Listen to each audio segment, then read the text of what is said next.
నమస్తే మామ. ఏం లేదు మామ, ఇన్ని రోజుల నుంచి మనం టైం వేస్ట్ చేస్తున్నాం కదా. నేను మీకోసం 20 డేస్లో ఎస్ఏపి ఎంఎం నేర్పిస్తాను.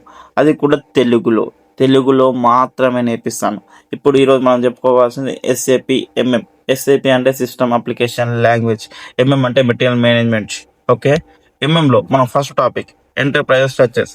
అందులో ఏంటంటే వాట్ ఈస్ ఎంటర్ప్రైజ్ స్ట్రక్చర్ అంటారు కదా. మనకు ఏదైనా కంపెనీ ఉంటుంది కదా, కంపెనీ ఫిజికల్ లేఅవుట్స్ని ఎంటర్ప్రైజ్ స్ట్రక్చర్ అంటారు. అందులో మనకు కావాల్సింది ఏంటి?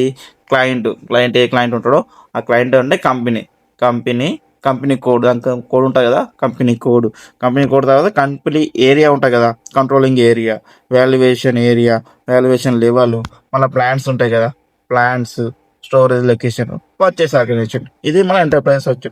అందులో మనం ఏం చేయాలంటే డిఫైనింగ్ చేసుకోవాలి, అసైనింగ్ చేసుకోవాలి. ఫస్ట్ కంపెనీని ఏమేమి ఉన్నాయి లొకేషన్లో. కంపెనీ అంటే కంపెనీ నేము, కంపెనీకి సంబంధించిన అడ్రస్లు అవన్నీ ఉంటాయి కదా, అవన్నీ డిఫైన్ చేసుకోవాలి. నెక్స్ట్ కంపెనీ కోడ్ మనం ఏదైనా ఒక కోడ్ ఇస్తాం కదా. ఇప్పుడు లైక్ ఎగ్జాంపుల్ టీసీఎస్ ఉంది. టీసీఎస్ అంటే టాటా మోటార్ సైకిల్ అనుకో. ఆడేమనుకుంటాడు టీసీఎస్ మోటార్ సైకిల్ అంటే కంపెనీ కోడ్ టీసీఎస్. ఓకే, అది కంపెనీ కోడ్ లెక్క అన్నట్టు. కంట్రోలింగ్ ఏరియా, మన చుట్టుపక్కల కంట్రోలింగ్ మన ఏరియాస్ ఉంటాయి కదా. ఇప్పుడు అక్కడ హైదరాబాద్ సిటీ ఉంది. ఆ సిటీలో స్టోరేజ్ లొకేషన్ ఒకటి ఉంటుంది, ప్లాంట్ ఒకటి ఉంటుంది, కంట్రోలింగ్ ఏరియా ఒకటి ఉంటుంది, అవునా కదా.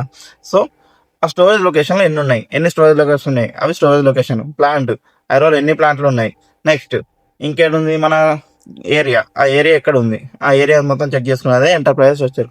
ఈరోజు టాపిక్ ఎంటర్ప్రైజెస్ అంటారు. తెలుసుకున్నారు కదా. మీకు దీని గురించి పీడిఎఫ్ కావాలంటే పీడిఎఫ్ సెర్చ్ చేయండి. నేను కామెంట్లు ఎంత మంచి కామెంట్ పెడితే దానికి నేను పీడిఎఫ్ క్రియేట్ చేసి ఇస్తాను. ఓకే.